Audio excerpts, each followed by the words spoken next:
Welcome to this edition of Punjab Security Matters. Today, our subject is Khalistan Abroad, a reality check. Over the past few days, actually over the past more than a week now, we've been seeing a tremendous ferment in the Khalistani diaspora and I think, excessive reaction on the part of the Indian media in particular, the social media, Indian-led social media, and also in some measure, government statements on the subject of Khalistan abroad among the diaspora elements. We're trying to get an assessment of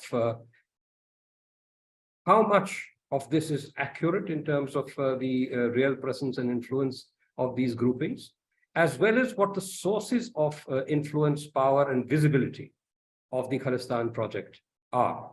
My guest today is Terry Milewski.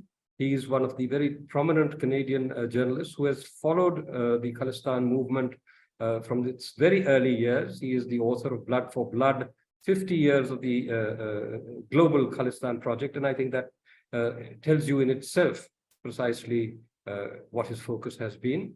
Terry, what is a realistic perception of the influence of these groupings abroad across various theaters? Four countries is where they had organized these Khalistan freedom rallies. And there was I think, enormous apprehension before the 8th of July that there would be overwhelming demonstrations. The embassies and high commissions and consulates would come under physical attack. There were appeals by the government of India to the governments of these countries to protect the embassies. And eventually we saw what I think was a strikingly underwhelming performance by the Khalistanis. What is a realistic assessment of the Khalistani influence in the global diaspora, and in particular within Canada? Well, it's much greater now than it will be in the future, and I'll tell you what I mean. I'll give you a very quick summary. I agree with you that the demonstrations, such as they were on Saturday, freedom rallies, so-called, that these were of modest size, nothing. It was pretty, from a policeman's point of view. You got the weekend shift. We got a few demonstrations. Yeah, there's one that we better keep an eye on. We need a few guys down there in case there's any trouble, and we're probably going to have some pro-India demonstrators, and so I think we should keep the two groups apart and hope there's no trouble. And in the end, there were a few scuffles. One or two people did try to cross the police lines. A couple were arrested. But the pattern generally across the globe, in Australia, in the UK, in Canada, certainly, and in the US, was, ho-hum, normal weekend. If from, as I say, from a policeman's point of view, a couple of arrests. I don't think there were any charges. At the end of the day, you let them go. Why waste court time on a piece of trivia? So not exactly a revolution, not exactly the destruction of India's diplomatic facilities around the globe. However, they certainly did make a lot of noise because of these very dangerous posters directly attacking and intimidating, intended to endanger Indian diplomats placed around the world by showing their pictures and their names and saying these are the killers of a rather previously obscure figure by the name of, well, now he's by Shahid Jatidar, but his name was Hardeep Singh Nijjar. Number two, I guess, in the Sikhs for Justice referendum campaign in Canada, and the president of the Guru Nanak Temple in Surrey, BC, of course, an important Sikh center in Canada. And those posters gave the Indian government fits. This is a very small story in the rest of the world. Even in Canada, it got very little coverage. But in India, phones were ringing, ministers were making very strong statements, and Justin Trudeau appeared to make the situation rather worse rather than better when he was asked about these developments by saying that the Indian government was wrong to suggest that he's been going too easy on Khalistani activities in Canada. In a nutshell, Canada wants to do as little as possible, and India wants Canada to do as much as possible. Doesn't accept the idea that in the West we have freedom of speech, and it's not a crime to walk down the street with a flag saying Khalistan's in Bad. We have free speech, and Indians, or so it seems, that at least the ones on TV and in the cabinet, like I'm speaking of Foreign Minister Shankar, they don't hold with this free speech nonsense that the Canadians are giving. It's not free speech. They say it's hate speech. Well, okay, maybe we need to look at our law, because you know what? The Indians do have a point that free speech is fine, but this crosses the line. When you're threatening people, you're endangering people. You're making the situation as much as possible dangerous for these people, because somebody in that crowd, you never know, somebody in that riled up crowd who hates India and believes that India is constantly inflicting a genocide upon the Sikhs, which is what they're being told, that somebody will emerge from that rabble if they see an Indian diplomat or if they recognize him and take action. So somebody could get hurt very easily in this atmosphere.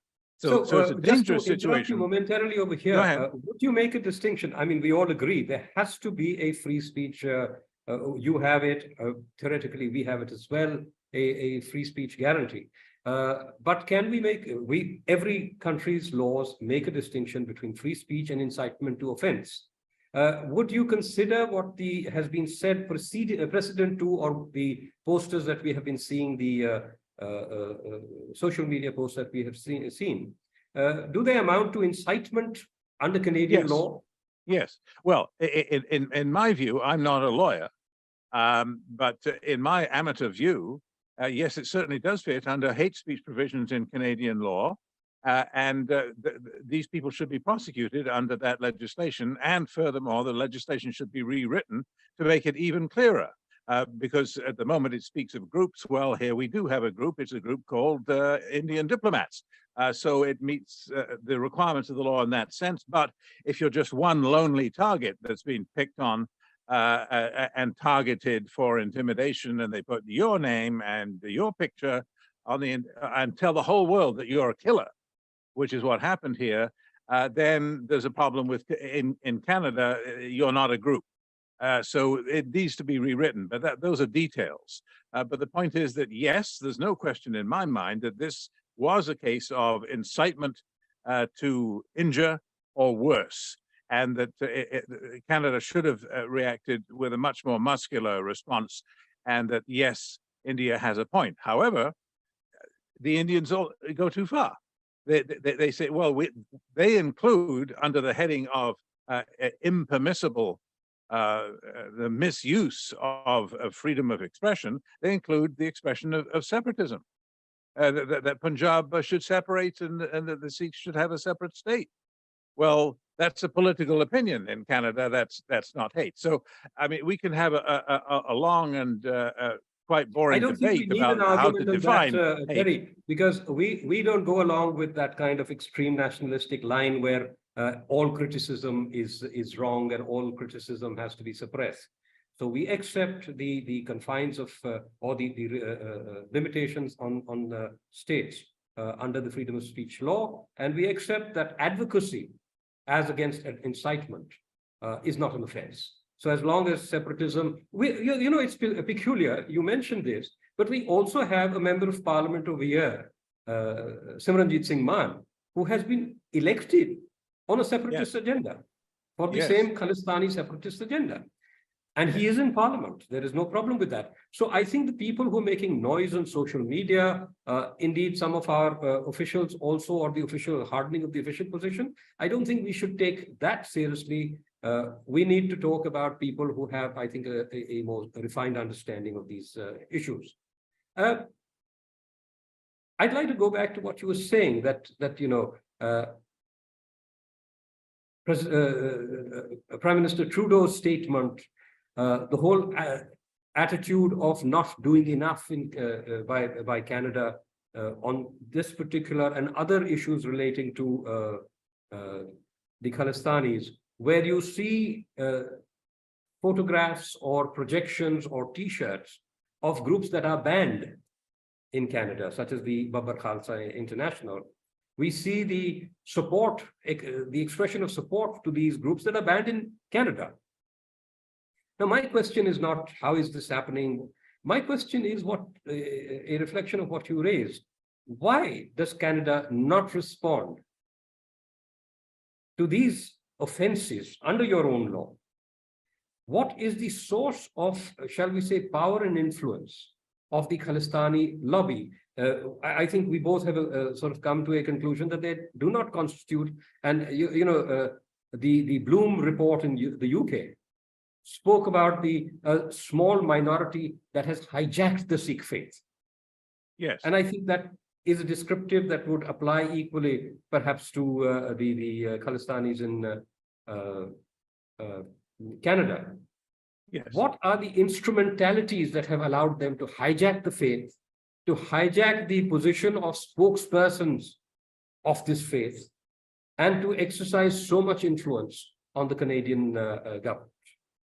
Basically, stupidity, ignorance, and cowardice, not in no particular order, on the part of the establishment in Canada, the political establishment in Canada, which loves its vote bank politics. They like to go into an election knowing that, well, in these important swing ridings, as we call them, there's these electoral districts upon which federal elections in Canada tend to turn, in Brampton, Ontario, in Surrey, BC, notably, that these important ridings must be courted, that they are dominated, not necessarily population-wise, but I mean, the most active groups, the most organized and disciplined groups tend to be of a Khalistani caste, that they must be mollified.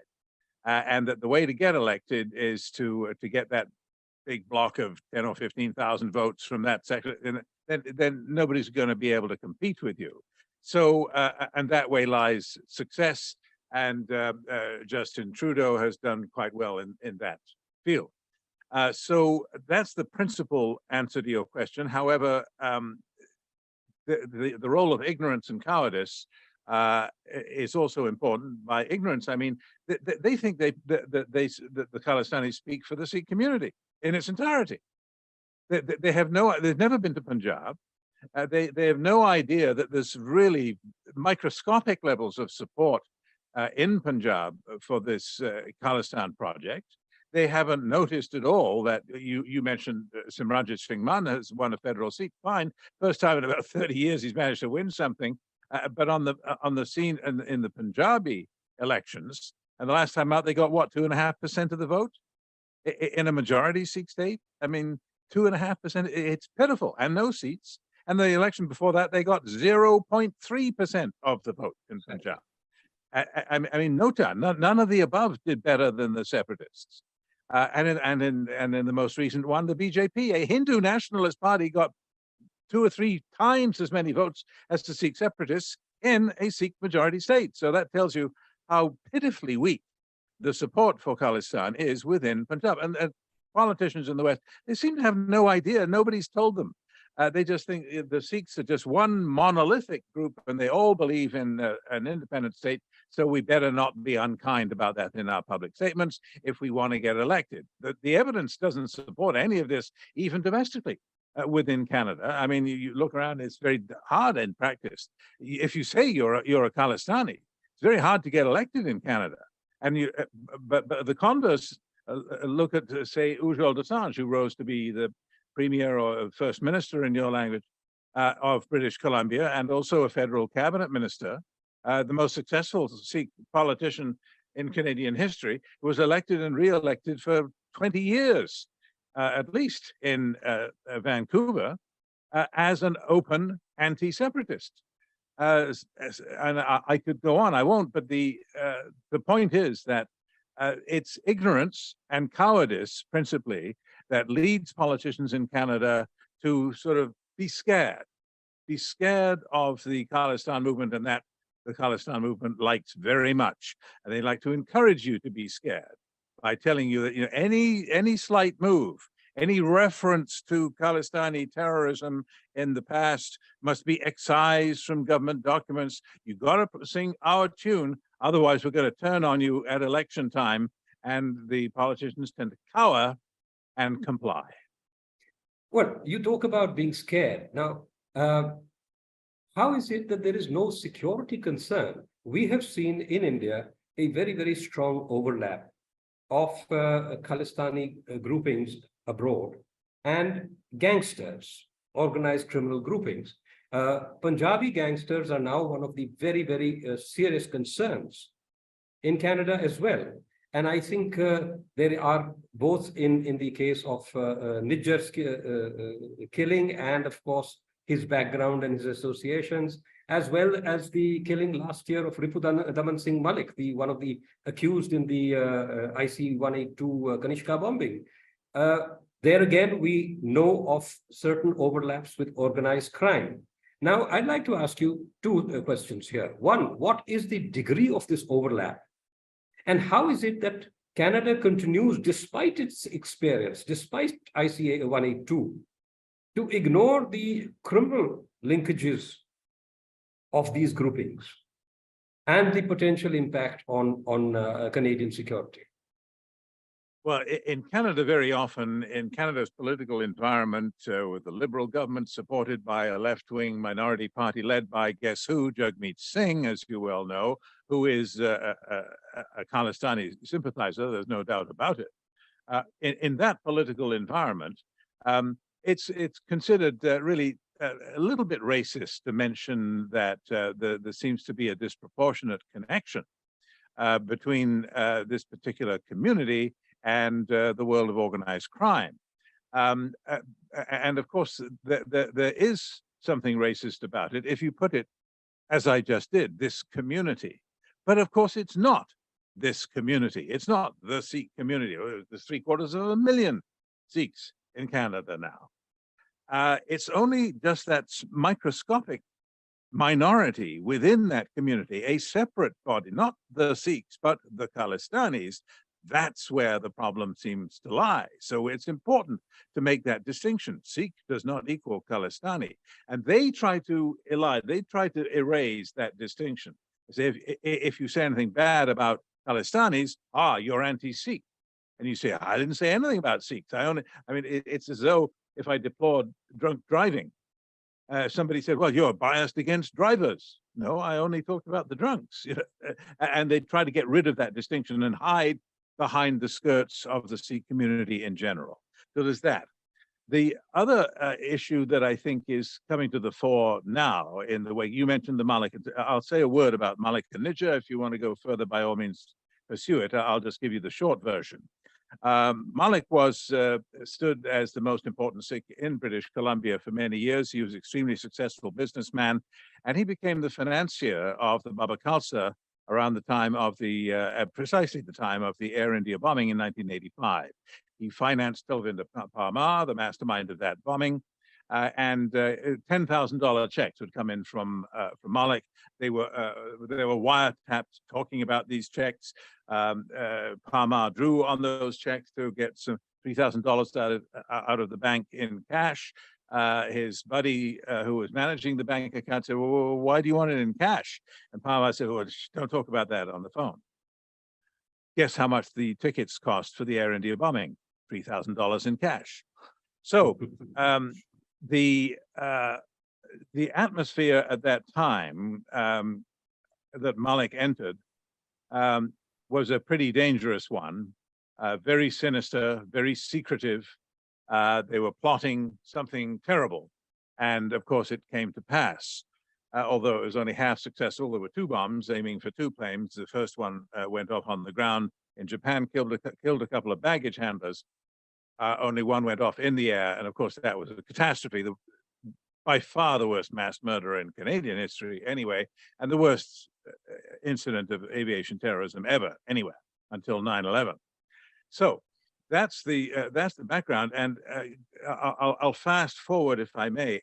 At that time, there was when Malik came to trial, some of these organized crime connections started to leak out into public view and become very alarming. For one, at the trial, Malik needed an alibi and one particular piece of evidence. I'll spare you the details. And so they called in a kid named Mindy Banda, son of a henchman of Mr. Malik, who testified that, that piece of evidence is wrong. I was there. It didn't happen. Forget it. But of course, being a defense witness, then you get to be cross-examined by the prosecution, which elicited from him the information that, yeah, he was a full-time gangster and he was doing pretty well in credit card fraud, drug smuggling, you name it. And oh yeah, I made about $360,000 last year in these crimes, running drugs back and forth across the U.S. border and the like. And oh yeah, Mr. Malik was a great man, like a father figure to me. When I had a row with my dad, I went to live with him, and he took me in. Yeah, my father figure gave me a car. And so this is the kind of environment. These are the people they hung out with, and that story tells you a lot. Then you go forward further in the trial. Why was Rayat, why was his family doing so comfortably when Rayat was in prison for making the bombs that blew up on Air India? He was jailed, and Malik took his wife and family under his wing.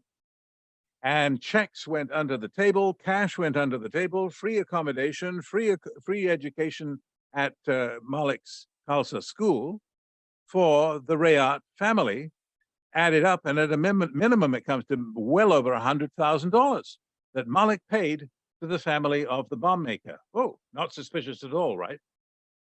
Oh no, that wasn't hush money, they said. Fast forward again. Nijar. Now we're coming to the present. Malik met his maker in the middle of July, almost exactly a year ago now, in a gangland style hit, bang, bang, at the seat of your car as you pull into your parking spot at the office. No more Mr. Malik.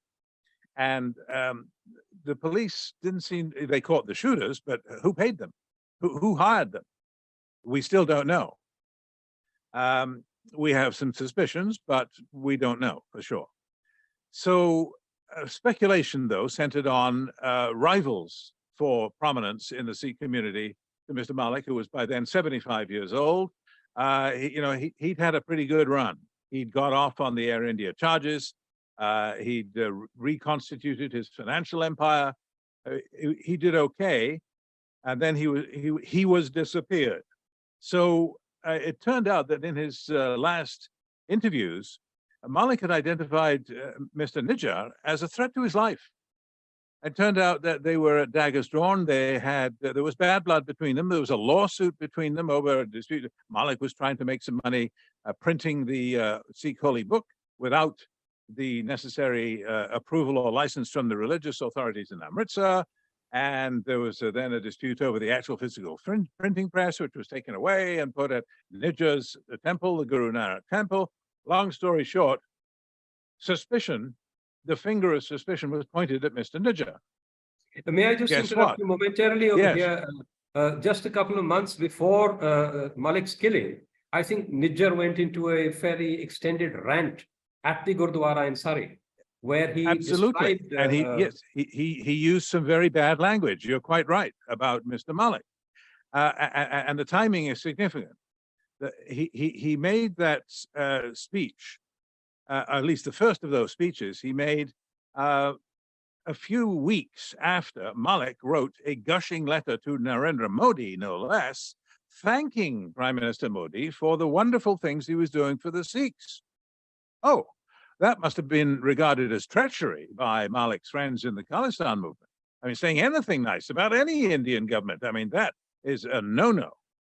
So there was a lot of anxiety and anger against Malik. It built up further. And you're right, Nijar was part of it and called him some names. I won't attempt to repeat them. In my Punjabi, you don't want to hear me even try. But it was pretty clear that there was bad blood between them. And then, so that was in February or so. And then in July, Malik was killed. And then after that, I guess who started to get calls from the police and the security service? Mr. Nijar did, and one of his closest associates. And they got calls saying, you know, your life might be in danger. We're picking up some intelligence about death threats. We got to let you know because we couldn't have it said that we knew about this and we didn't tell you that you were in danger of being killed. So we're telling you. Have a nice day. And that timing is interesting. Those warnings came after Malik was killed, suggesting that perhaps, again, it's speculation, perhaps this was related to that killing and that revenge was at least being talked about in Malik's still very considerable camp of fellow travelers and colleagues and friends and acquaintances and family. So then, of course, as you know, Nidja was finally killed on the 18th of June in his car in the parking lot of his Gurdwara. And the finger of suspicion, of course, then pointed towards the Malik camp. And that's where we stand today. And it's very important that this is all, although it sounds like a sort of squalid little revenge vendetta within between gangsters, which is what it sounds like to me, if all of this turns out to be correct. Well, it's embarrassing, isn't it? The Khalistan movement, it doesn't look very good if instead of these men being men of destiny, leading their people on the back of a white horse to the sunlit uplands of their new independent country called Khalistan. But they're not the men of destiny at all, but local gangsters. It's not very appealing, is it, to a new generation that they're trying to corral into the Khalistan cause. So that's been a problem, and it's become very important, apparently, to the Khalistan movement generally and globally. Become very important that India be constantly painted as a fascist genocidal state that is trying to wipe out the Sikhs, and that India is now sending death squads out all over the world to wipe out prominent Sikhs. So they want to make sure that India gets the blame, not some local gangland squabble. That's where we stand today.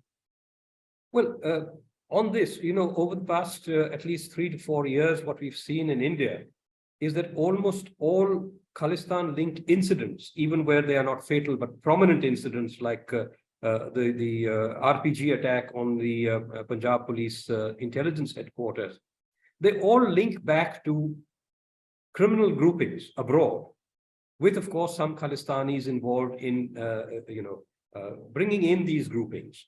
We also know that in Canada today, the Punjabi gangs, as they are being described, are among the most significant internal security threats or organized crime threats in the country. They seem to have taken over an overwhelming proportion of the drug smuggling, drug trafficking trade, among other extortion, paid hits, and other such crimes. We also had, I think, a listing of some 11 very dangerous organized crime individuals last year in Canada, of which 9 were Punjabis, were people from the ethnic Punjabis, from the so-called Punjabi gangs. Now, first, how grave is the threat of this organized crime grouping in Canada, and how close or intimate are there linkages with the Khalistani groups there, as perceived from a Canadian perspective? Well, in answer to the last question, I think if you drew a Venn diagram of militant Khalistanis and organized crime, you'd find an awful lot of overlap. I mean, after all, at a certain point, you have to just admit that the two are basically in the same camp.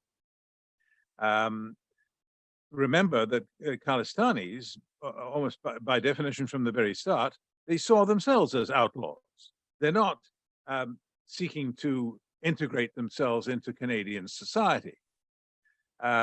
There's a famous, well, it ought to be a famous interview that Malik gave. We spoke of him quite early on, but after the Air India bombing, when he was doing a documentary with the CBC, and he was explaining how, now he was religious now, he'd taken Amrit, and It was a wonderful religion, and he was now building a Khalsa school for Sikh kids in order to keep them away from Western secular influences. He wanted to keep the Sikhs separate, not integrate, not accept Canadian values and hopes and aspirations. He wanted to keep them apart. He was in favor of apartheid for the Sikhs. They didn't have any problem. I mean, when I described this young gangster testifying at the Air India trial on Malik's behalf, there was never a hint of any kind of disapproval that, breaking the law is not a good thing to be doing. That maybe this young man who's now come into our home, we ought to teach him a better path of compliance with the law. No, they used him as their own in-house gangster to go threaten witnesses at the Air India trial, the other witnesses. He threw rocks through their windows. So there's never been any sense that the Khalistani community is in any sense angry or opposed or planning to defeat the organized crime community in British Columbia or in Ontario. So it's a serious threat. It keeps the police very, very busy. And sometimes they just even write off the most horrific crimes. I mean, most of us may know about the murder of one of the important witnesses of the Air India trial, Tara Singh. He was a newspaper publisher. He knew a lot about the Air India bombing. He had overheard, but basically a confession, he said, by one of the accused, Mr. Bagri, and offered to testify. He recorded a videotape statement, and he was going to testify at the trial, and he was murdered in his garage. So we never got that important testimony. One of the reasons why, of course, they were acquitted. And his killers were found and identified by the police. But at the time that they found them, one was already dead in another shooting, because there's one a week, and the other was already in jail for another murder. So the police said, well, what's the problem here? We don't have to spend public resources tracking these people down. One's gone, the other one's down in jail for a good long time. So, okay, next case. Let's move on. We're sort of running out of time now, Terry. I just want to end with one question. To what extent does this kind of crime Khalistan nexus, what role does it play in the capture and control of the very lucrative gurdwaras in Canada? It means that those who would like it to proceed in another direction are frightened. That's the idea. They know that you don't want to mess with the Gurdwara management.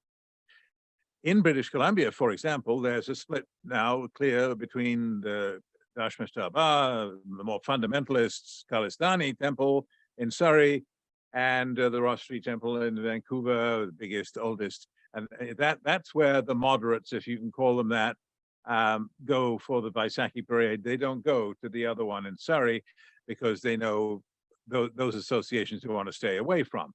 So there's a pretty clear split between whose side you're on, and it's at the moment you'd have to say that as everywhere else, those opposed to the rough, tough Khalistani element are by far in the majority, but they got to be afraid. They got to watch out. They got to be careful. They don't really want to go on TV and denounce the Khalistanis, for example. You don't see a lot of that. Only the most courageous do that. On that note, Terry, that's been very interesting, but I think this is something we can carry on with in many more conversations, which I hope to have with you. Thank you for this interview today. Thank you. I enjoyed it. Thank you.